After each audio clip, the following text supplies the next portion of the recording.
Hoje é o quarto domingo e nós então temos dedicado para meditar no Salmo, né? Salmo do quarto, Salmo 9. Os primeiros salmos, ou o Salmo 3 a 7, nós vimos o salmista numa situação de difícil perseguição, situação de provação, sendo até mesmo perseguido pelo seu filho Absalão. Nessas ocasiões difíceis, ele sempre recorria a Deus em oração e Deus enviava auxílio. E nós, como crentes, aprendemos também, não apenas em momentos de dificuldades, mas em todos os momentos devemos buscar a Deus em oração. O Salmo 9 nos mostra ele, o salmista, alegre pelas vitórias alcançadas mediante as orações. Muitas vezes nós achamos que a oração é algo fast food, né? Caixa eletrônico. Você vai lá, 2 minutinhos e já sai a resposta. Às vezes demora, às vezes há muita dor, muita lágrima, muitas noites sem dormir, até que Deus mande efetivamente a resposta para as nossas necessidades. Nesse salmo, ele está clamando, né? Salmo de Davi. Davi está clamando. Ele está cantando, né? A vitória. Então, por isso ele começa dizendo: eu te louvarei, Senhor, de todo o meu coração. Versículo 1. Cantarei todas as tuas maravilhas. Ele canta, ele clama ao Deus Altíssimo. A oração, e essa oração de louvor e adoração, nos coloca muito acima dos perigos e até mesmo das lutas desse mundo. Embora, como eu disse, muitas vezes a oração não é respondida de imediato, e há muitas noites sem dormir, de lágrimas, né? Mas podemos mesmo, em meio à tribulação, louvar e adorar o Deus Altíssimo. Em meio à luta, podemos adorar. E quando Davi diz: contarei todas as tuas maravilhas, nós como crentes podemos lembrar das maravilhas de Deus executadas em nossas vidas, que nos dá esperança também que Deus continuará nos abençoando ao longo da nossa vida. Davi tinha um motivo, que era a vitória sobre as lutas, especialmente sobre os seus adversários. Davi tinha muitos adversários. E ele então, apesar de tudo isso, ele pôde clamar: os meus inimigos retrocederam, ou voltaram atrás, caíram, pereceram diante da tua face. Porque tu, Senhor, tu tens sustentado o meu direito e a minha causa. Tu te sentaste no tribunal, julgando justamente. E ele clama, ele diz: repreende as nações. Repreendeste as nações, destruíste os inimigos, apagaste o seu nome para sempre e eternamente. Alguns comentaristas dizem que esse Salmo 9 de Davi está celebrando a vitória sobre Golias. Mas fica claro, porém, que ele olha além do triunfo do momento e ele vislumbra a vitória final de Deus sobre os seus inimigos. Não apenas aquela vitória do momento. Muitas vezes nós passamos por provações e Deus nos abençoa e saímos vencedores, ou aquela provação ela se desfaz. Mas outras virão. E nós temos que aprender a não olhar apenas para o aqui e o agora, mas olhar para a eternidade. Quando então todas as lutas, todas as batalhas, todas as dificuldades, todas as dores, elas se dissiparão. Falando assim, em momentos de tranquilidade, é muito fácil. Mas na hora da tormenta, parece que não é tão fácil assim. Porém, ao crente lhe é dada a esperança, porque Cristo estará com ele naqueles momentos. E esses momentos são difíceis mesmo, mas são passageiros. Nada se compara com a eternidade. Davi declara: Deus está sentado perpetuamente. Ele já preparou o seu tribunal para julgar. A Bíblia diz que virá um dia chamado juízo final, quando todos os povos serão julgados por Deus. Todas as nações serão julgadas por Deus. Todos os pecados.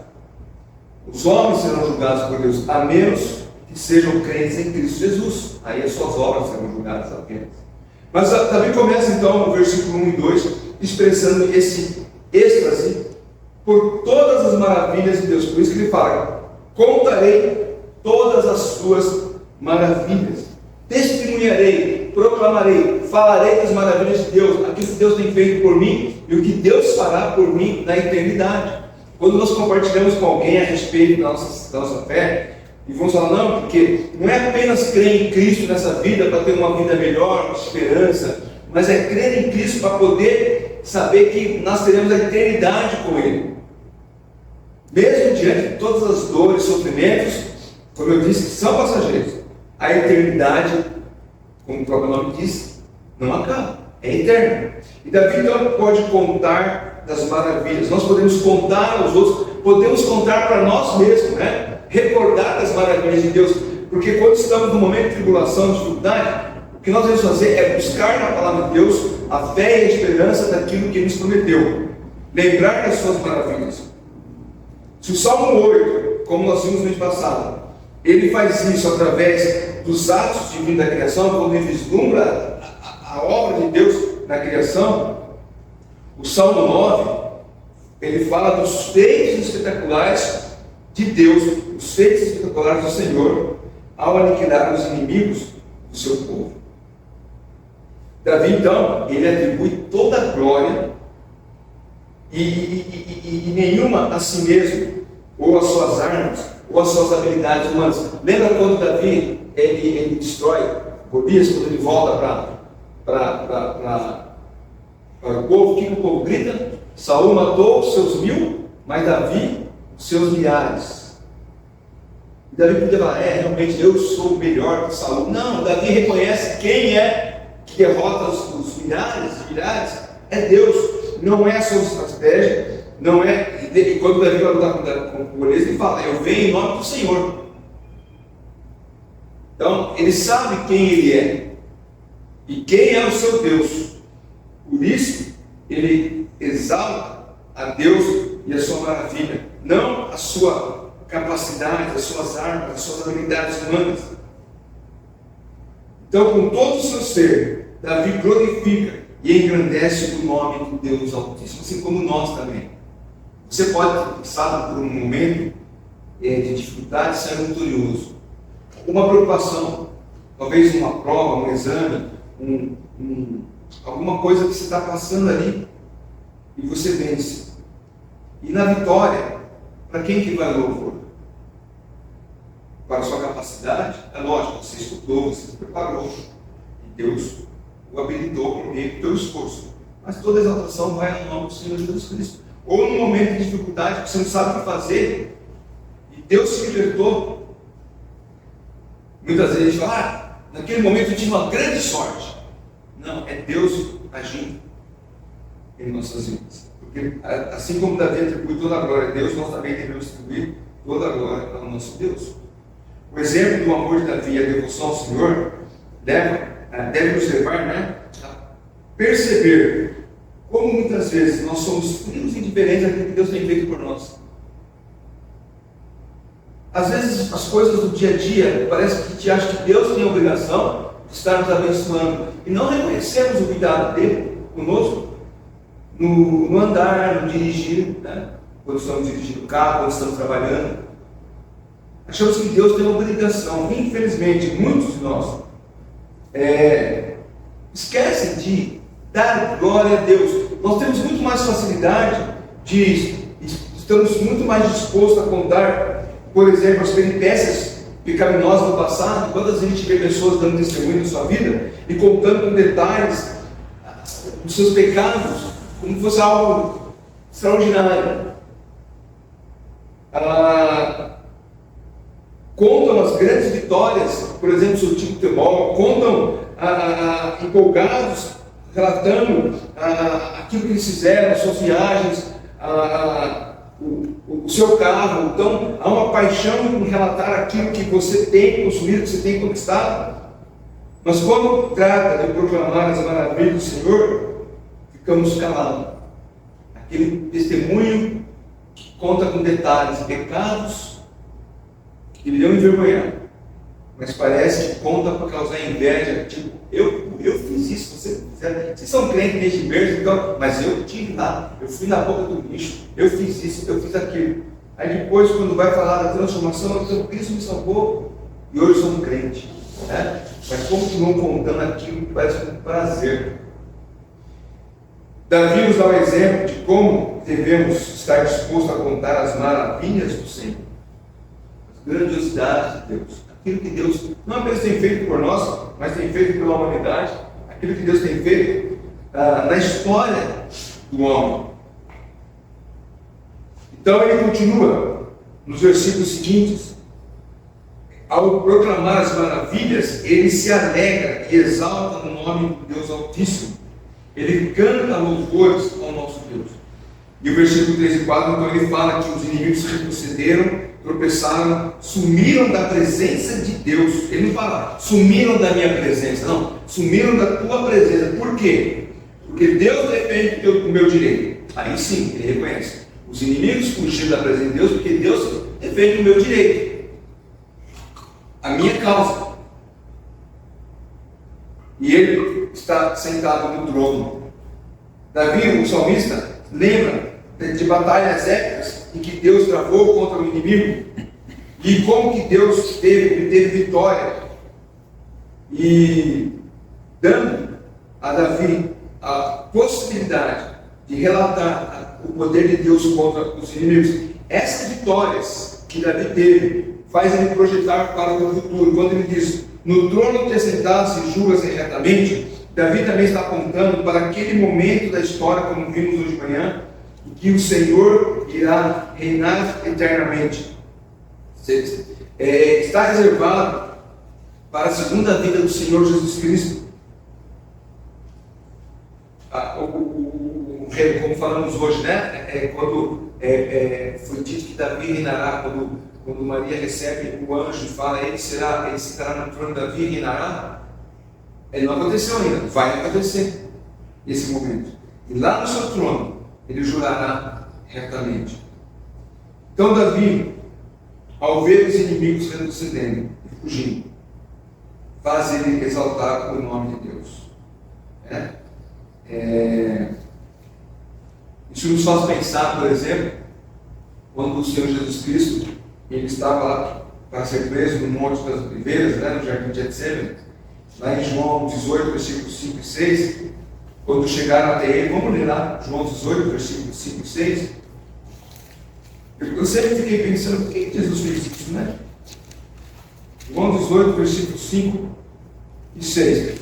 Versículo 4. Então Jesus, sabendo de tudo que ia acontecer com ele, adiantou-se e perguntou-lhes, a quem vocês estão procurando? Eles responderam, a Jesus o Nazareno. Então Jesus lhes disse, sou eu. Ora, Judas o traidor também estava com eles. Quando Jesus lhe disse, sou eu, recuaram e caíram por terra. Jesus, de novo, lhe perguntou, a quem vocês estão procurando? Responderam a Jesus o Nazareno. Então Jesus disse, já lhe falei, sou eu. Se é o que vocês estão procurando, deixem esses irem embora. E eu fiquei perguntando, por que Jesus fez isso, né? Quem está procurando? Jesus Nazareno, sou eu. E eles recuaram e caíram. Jesus falou, vocês são tão tolos que se eu quisesse, acabava com vocês agora. Assim como os inimigos de Davi, o Senhor Deus aniquilou, aqueles soldados poderiam ser aniquilados no instante. Na verdade, Jesus não foi preso. Jesus deixou de ser preso.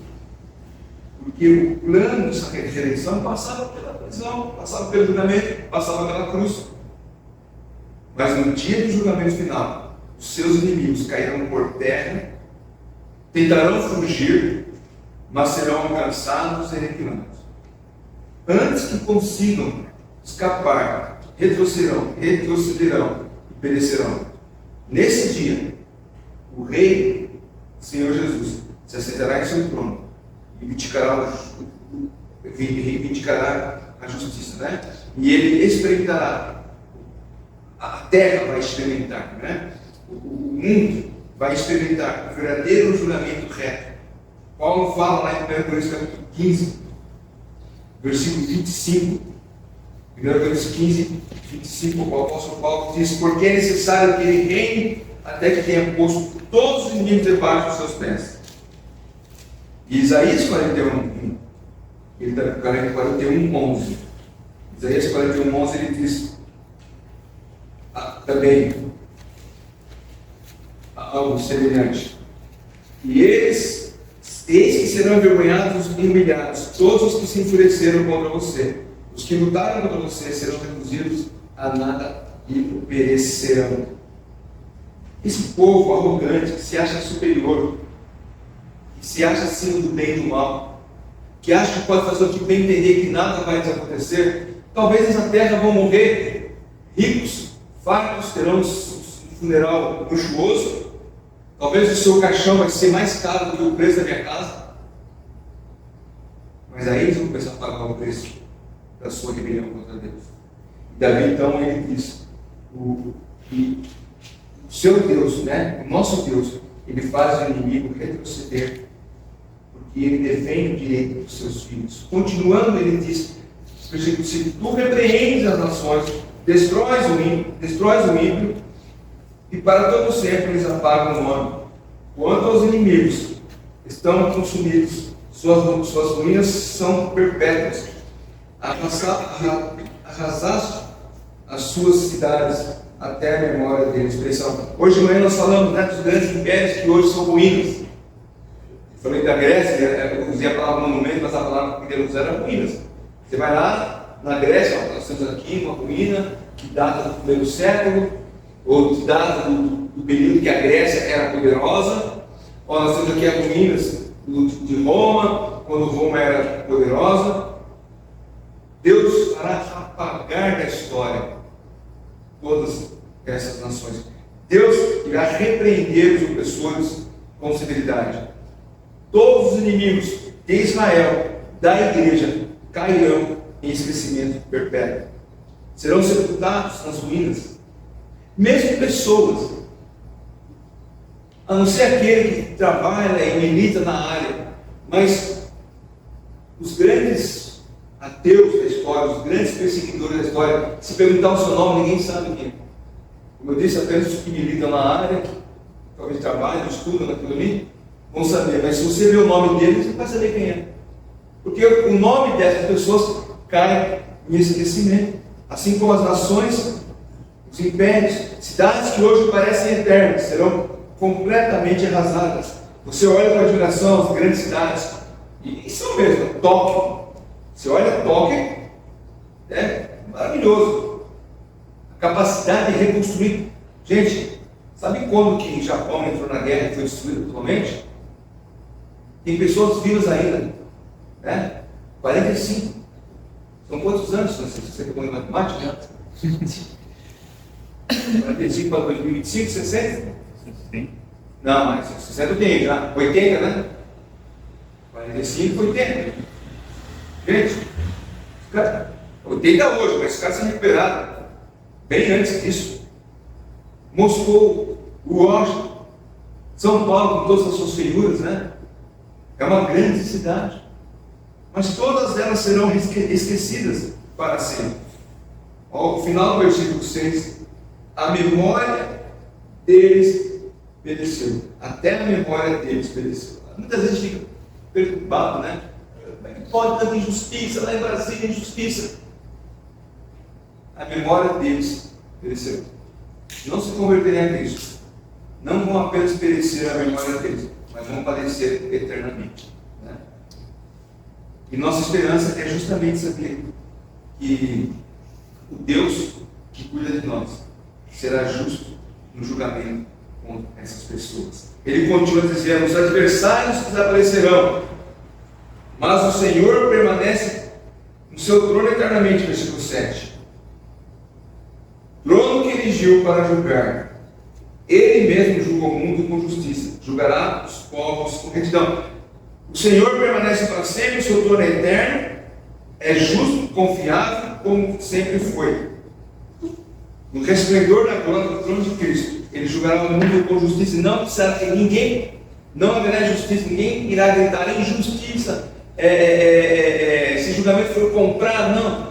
Eu gosto de pensar que é quando a pessoa receber a sentença do seu julgamento diante de Deus, ele vai saber que ele está sendo condenado justamente, de fato. Eu persegui a igreja de Cristo, eu persegui os cristãos, eu rejeitei a Cristo, me foi dada a oportunidade. Eu lembro que pregaram o evangelho, me deram um folheto, joguei fora e falei, isso é coisa para ignorantes.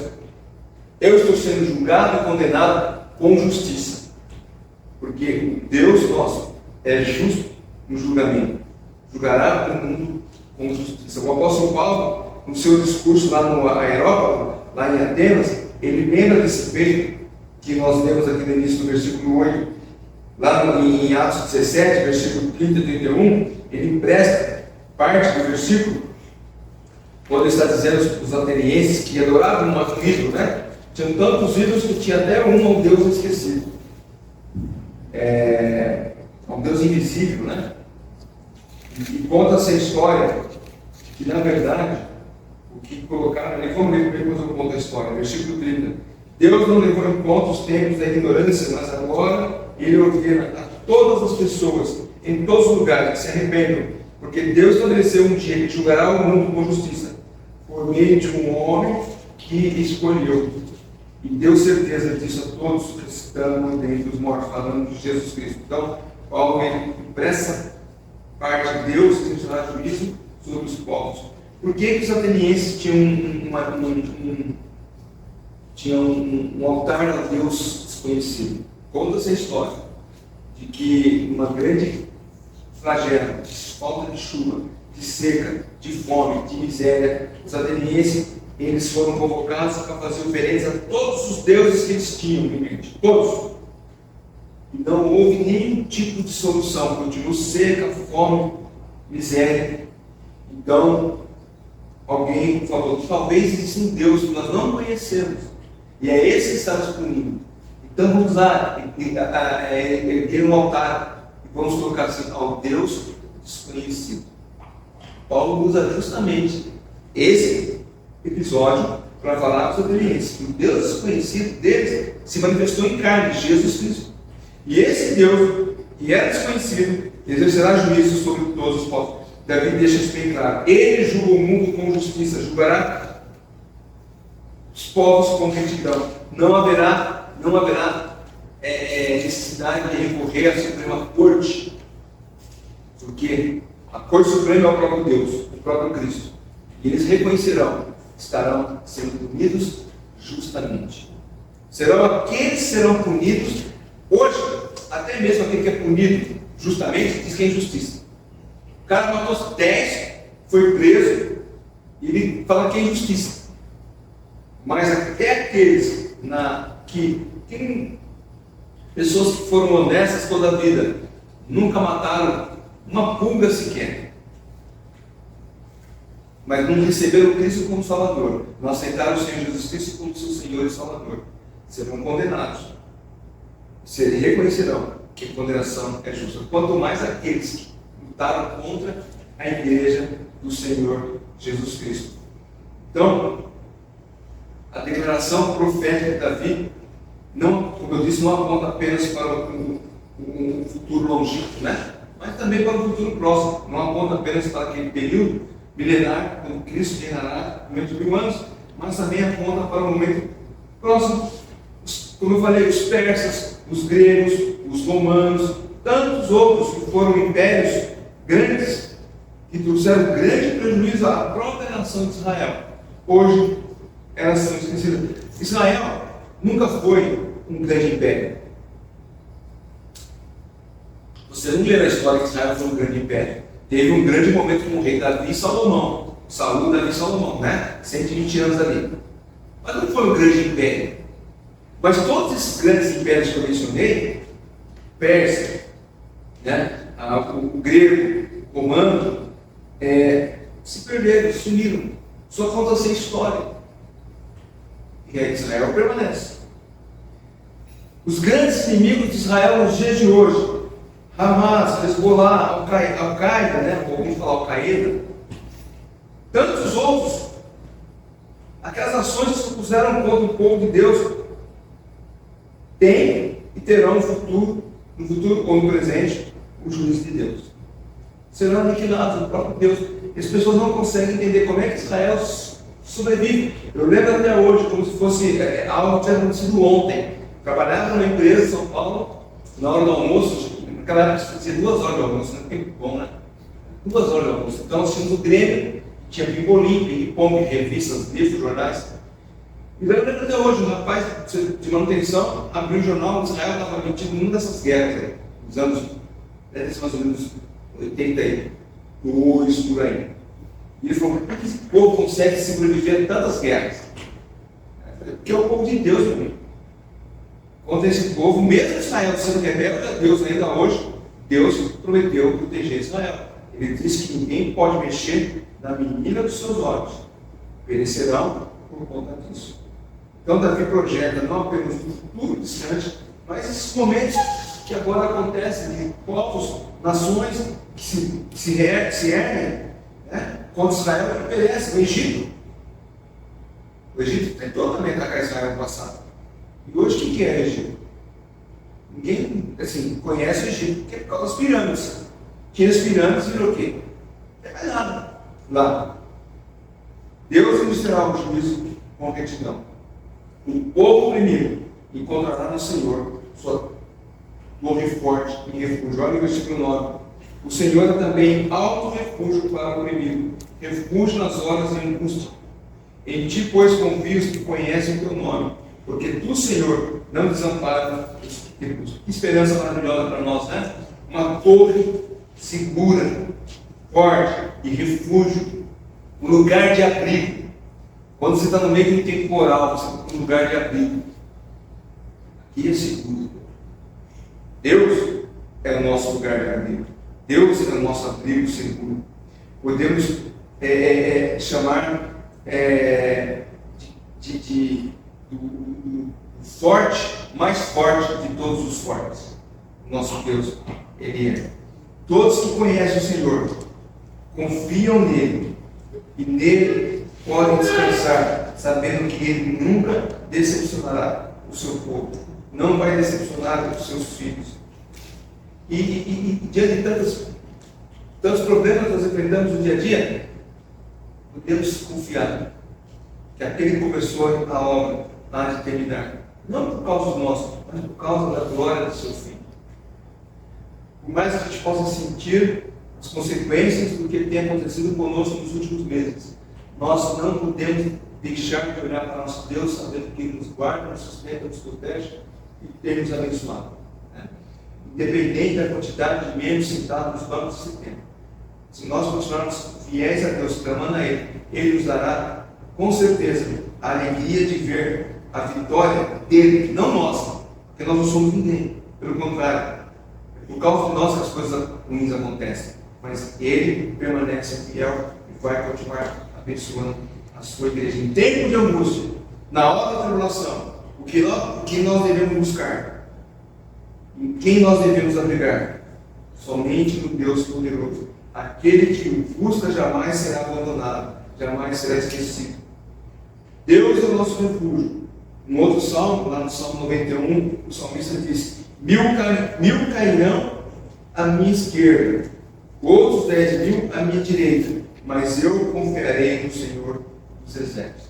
Continuar confiando em Deus, apesar de todas as situações, apesar de todas as dificuldades, não apenas com relação ao ministério da igreja local, os problemas que enfrentamos, problemas em família, problemas no trabalho, dificuldades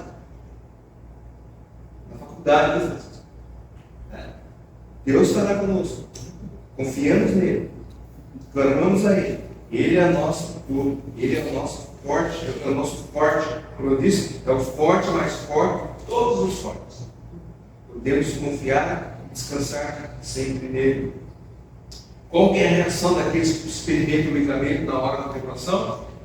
O versículo 11 e 12 nos responde Davi, quando ele fala: olha, Deus é a nossa torre é a nossa segurança, nós podemos confiar nele. Então ele diz: cantem louvores ao Senhor, que habita em Sião, proclamem entre os povos o que ele tem feito, pois aquele que requer o sangue, lembra-se deles, e não se esquece do clamor do filho. Então a reação daquele que experimenta o livramento é cantar louvores a Deus, de alegria. Quando você tem uma coisa boa, uma notícia boa, né? Você expressa com alegria, né? Uns pulam, outros gritam, outros batem palma, né? Porque algo bom aconteceu. Então Davi está falando: olha, por Deus ser o nosso torre, nosso forte, nossa segurança, o nosso abrigo, podemos cantar louvores do seu nome, porque é Ele que garante, não somos nós. Não apenas isso, não apenas cantaremos louvores, mas também anunciaremos as suas maravilhas, proclamaremos aos outros. Olha, por que você está feliz? Porque olha o que Deus fez para mim. Não havia mais esperança para mim. Ontem, apesar de ser o chá das amigas, e o pessoal aqui, né? Perdeu o som e eu disse porteiro. E nós ouvimos o testemunho que a Léa contou do amigo do Jefferson, que perdeu tudo, tinha uma dívida de 8 milhões. E a hora que ela disse que é uma frase muito comum, né, entre os cariocas: eu não vou fazer um de arrego, né? Eu não vou dar um abraço para você. E ele foi primeiro pedir arrego a Deus, que acabou depois reconhecendo e buscando o Senhor.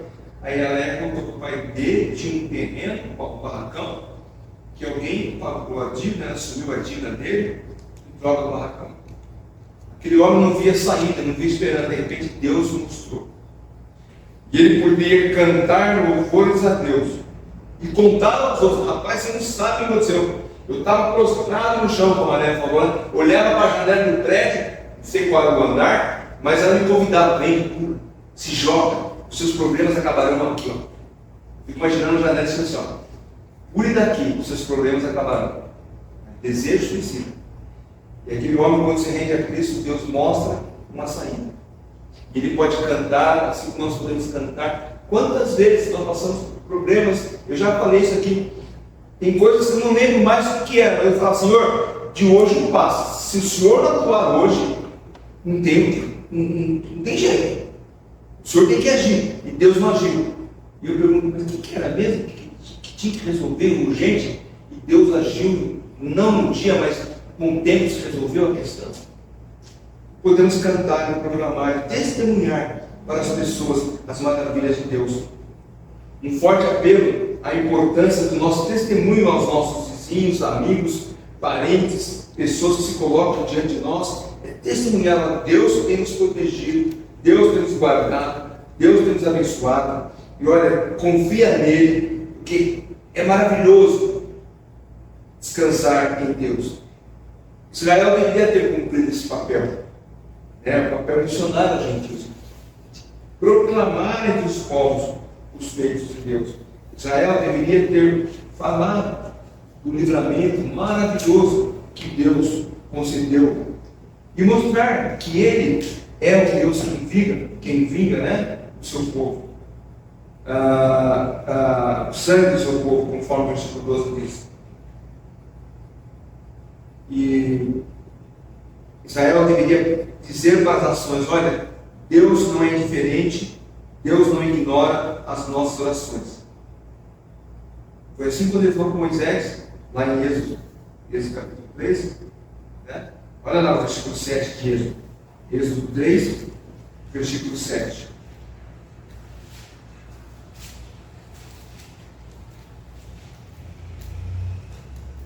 Então o Senhor continuou: certamente vi a aflição do meu povo que está no Egito, ouvi o seu clamor por causa dos seus feitores, conheço o sofrimento do meu povo.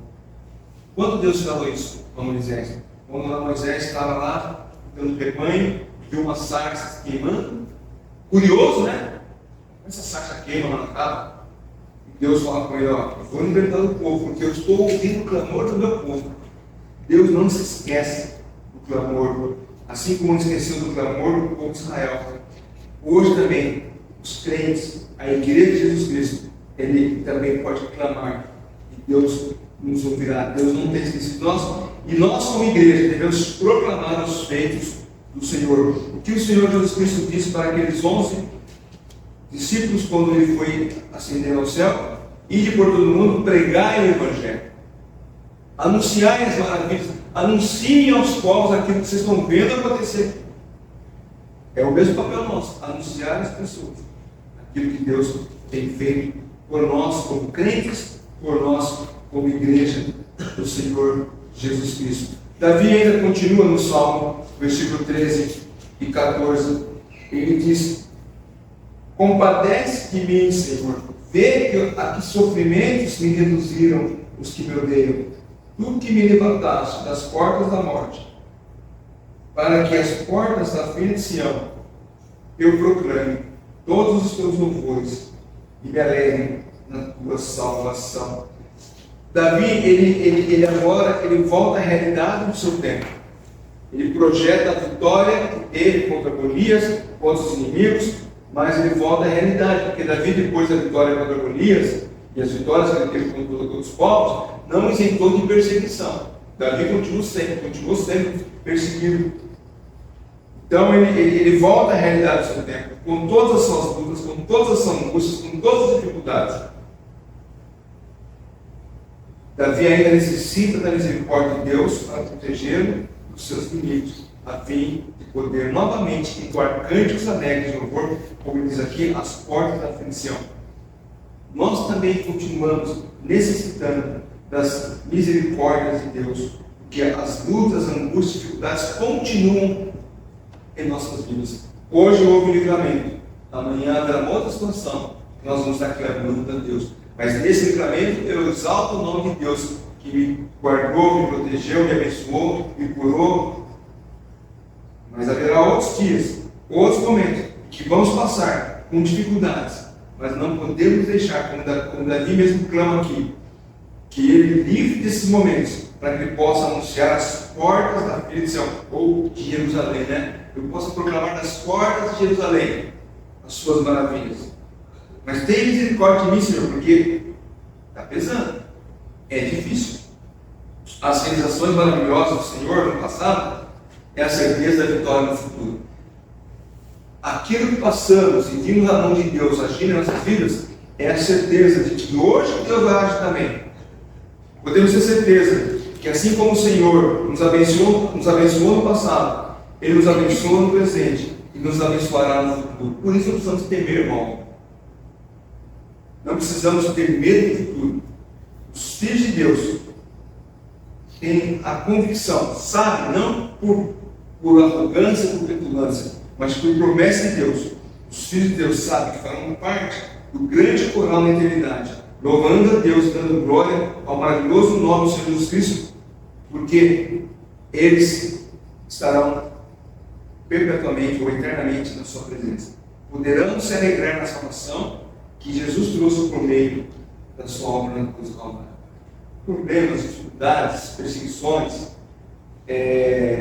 sempre estarão nos acompanhando, mas olhemos para a eternidade.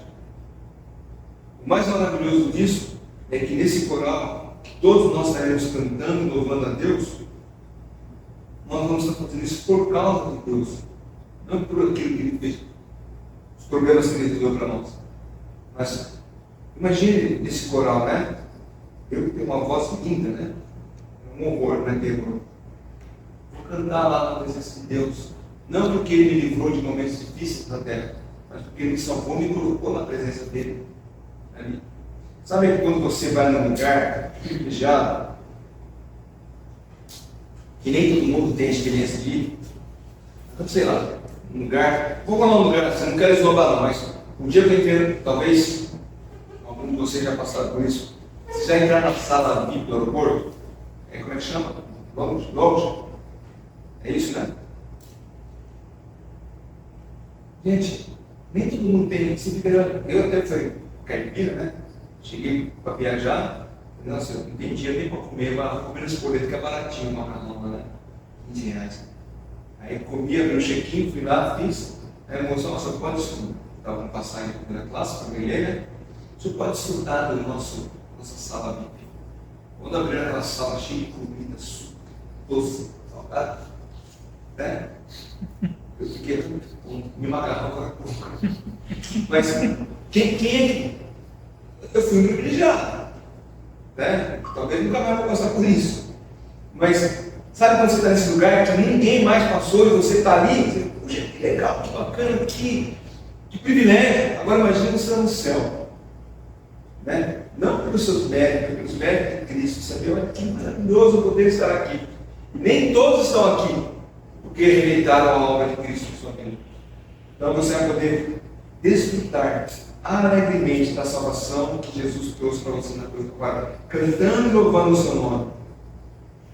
Novamente também vai dar um salto para o futuro. No versículo 15 ele diz: as nações se afundaram na cova que fizeram, no laço que esconderam ficou preso o seu pé.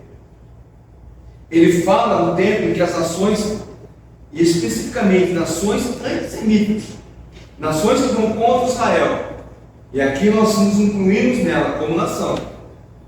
Não é isso que acontece hoje? O Brasil é um país antissemita hoje. O Brasil rejeita Israel, apoia Hamas e vai sofrer as consequências disso.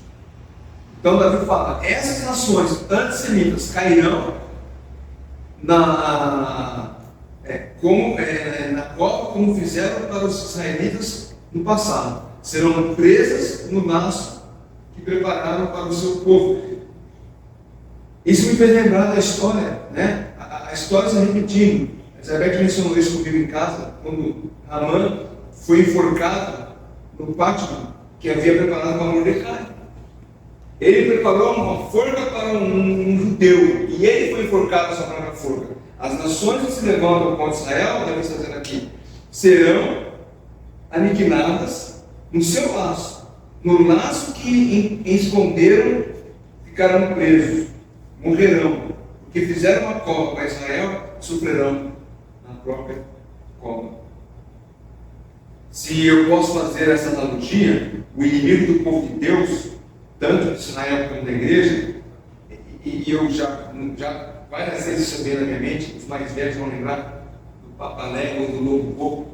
O Lobo Bobo correndo sempre armando ciladas contra o Papalégua. E no final o que acontecia? Ele caía na sua própria armadilha, né? Botava uma pedra lá em cima, amarrava uma corda, um alpiste aqui, o Papalégua ia lá, comia o alpiste e a pedra não saía. Daí o lobo ia lá, a mulher batia no alpiste e a pedra caía na cabeça dele. É isso que acontecerá com os inimigos de Israel. Eles armam ciladas. Ciladas que eles mesmos cairão nelas. Né? O Senhor se revelará como aquele que faz justiça ao levar os ímpios a colher o que semeia. O versículo 16. O Senhor está a conhecer pelo juízo que executa. Os ímpios ficam enredados nas suas próprias mãos. De Deus não se zomba. Ele é o reto e justo juiz. Hebreus 10 então fala: terrível cair nas mãos do justo juiz. Isso não vale apenas para os inimigos declarados de Deus, mas para aqueles que, se dizendo filhos de Deus, são pedra e tropeço para os novos na fé. Porque o juiz julgará também as obras dos homens. O nosso juiz é reto e justo. E julgará com justiça. Recentemente, uma grande igreja, um membro daquela igreja, ele começou a fomentar discórdia entre os irmãos com relação à liderança. No processo, ele começou a visitar irmãos com a intenção de falar mal da liderança daquela igreja, porque ele estava vislumbrando ele ser o líder daquela igreja. E o resultado é que em um ano ele tirou vários daquela igreja. Mas essas pessoas não se adaptando à igreja, né, que tirava as pessoas da igreja e mandava para uma outra, e essas pessoas que não estavam se adaptando à igreja acabaram não voltando para o trabalho anterior, para a igreja antiga, se desanimaram não vê perspectiva de se encontrar com uma outra igreja, ter comunhão, uma outra igreja. Muitos abandonaram a fé em Jesus. Se são salvos ou não, não sabemos. Mas o que você acha que Deus vai fazer com essa pessoa que criou essa situação? Tirou. Porque ele desejava a liderança, ele desejava estar na frente. Já contei esse caso para vocês de uma igreja do Espírito Santo. O pastor auxiliar determinou a morte do titular para ele ser pastor. O que você acha que vai acontecer com essa pessoa na mão de Deus? O justo juiz.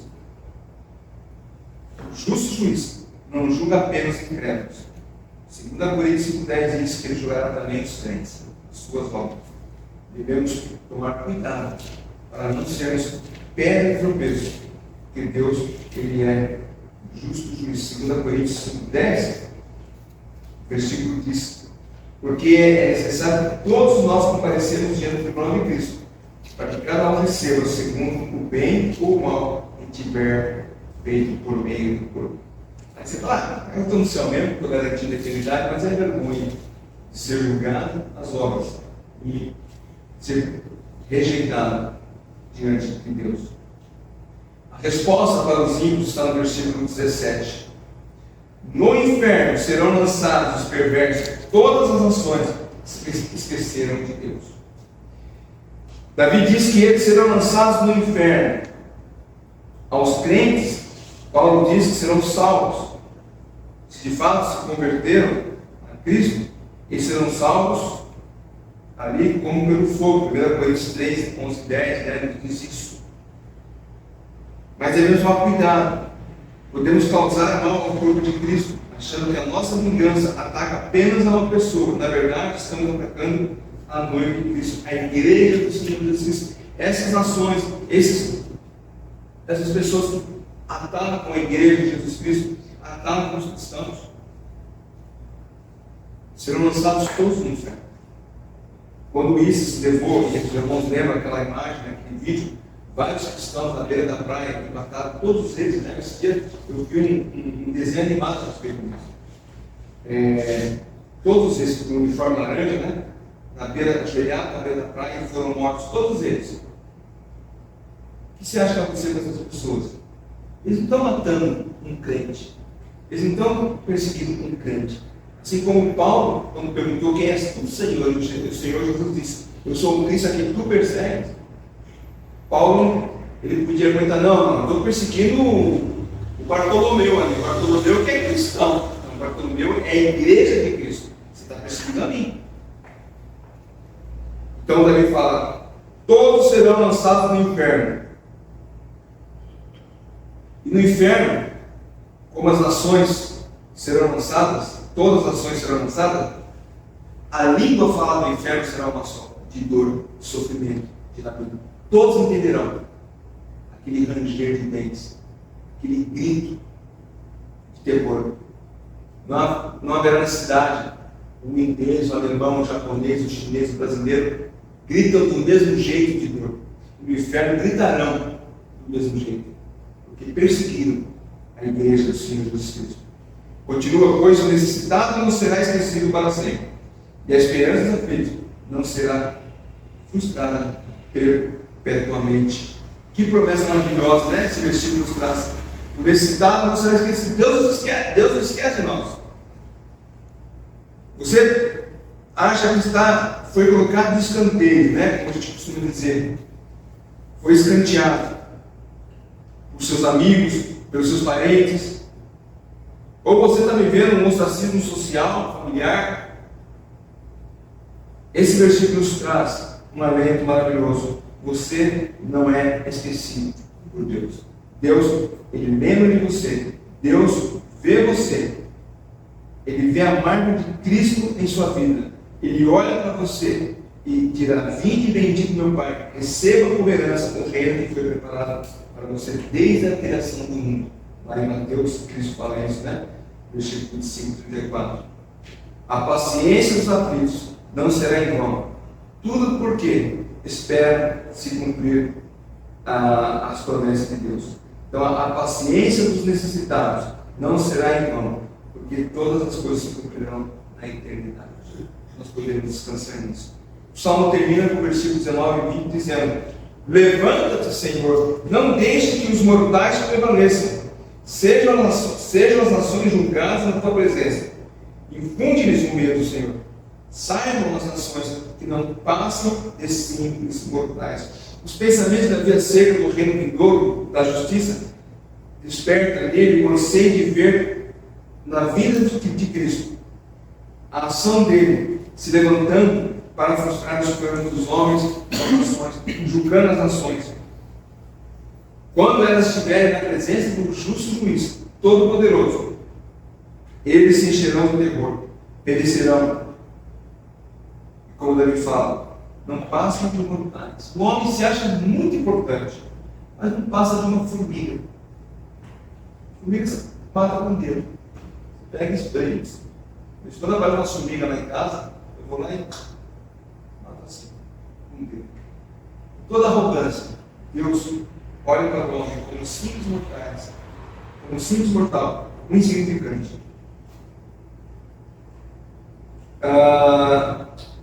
Eu falei da formiga, né? Até botei aqui um outro exemplo. Semana passada, acho que foi no começo da semana, eu abri a porta do quarto assim e vi um negocinho saindo. Pequenininho, um escorpião.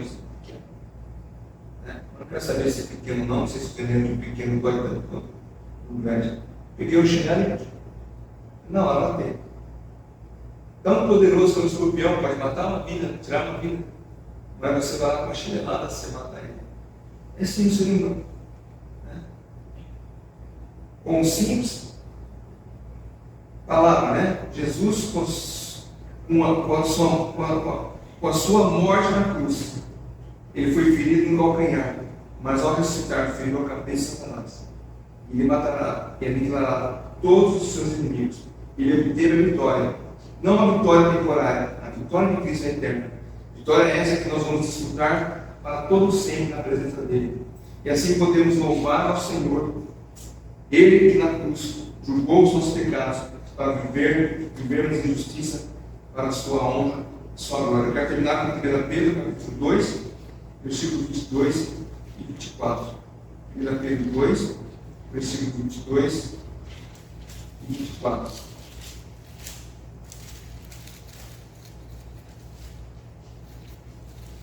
Versículo 21. Porque para isso mesmo vocês foram chamados, pois também Cristo sofreu no lugar de vocês, deixando exemplo para que vocês sigam os seus passos. Ele não cometeu pecado, nem foi encontrado engano na sua boca, pois ele, quando disputado, não reivindicava com insultos. Quando maltratado, não fazia ameaças, mas se entregava àquele que julga retamente, carregando ele mesmo em seu corpo sobre o madeiro os nossos pecados, para que nós, mortos para os pecados, vivamos para a justiça, e as feridas dele foram sarados. Nós vivemos uma época em que ainda somos perseguidos pelo pecado, somos muitas vezes alcançados por ele, mas haverá um dia quando tudo isso acabará, porque Jesus Cristo na cruz obteve vitória completa. Amém? Deus abençoe. Precisamos meditar no Salmo 9 durante a semana.